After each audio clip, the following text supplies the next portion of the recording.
Friends, இன்றைக்கி 3 biscuit வாங்கிட்டு வந்திருக்கேன்ப்பா. ஃபிங்குக்கும் குட்டானுக்கும். இந்த இதை செலக்ட் பண்ணாங்கன்னா மேரிகோல்டு, இதை 2வது செலக்ட் பண்ணாங்கன்னா அந்த ஹார்லிக்ஸ் பிஸ்கட்டு, 3வது செலக்ட் பண்ணாங்கன்னா இந்த மேரி லைட் பிஸ்கட்டு. இந்த 3ல் எதை தொடுதாங்கன்னு பார்ப்போம். Second one. அப்போ செகண்ட் ஒன் என்னது மாமா சொன்னேன்? ஹார்லிக்ஸ் பிஸ்கட்டா? சரி, உங்களுக்கு கொடுத்துருவோண்ணே. பிச்சாச்சுப்பா. இந்த ஃபிங்கு உனக்கு பாதி, குட்டன் உனக்கு பாதி, சாப்பிடுங்க. அடுத்த இன்னொரு நண்பர் வந்திருக்காரு, இவர் கொஞ்சம் உடச்சி கொடுப்போம். இந்தா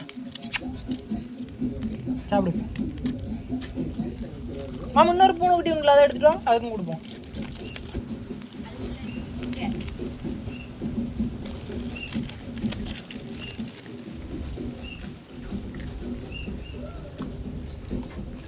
இல்லை ஐயா சாப்பிட்டு. ஓகே, எல்லோரும் கொடுத்தாச்சுப்பா.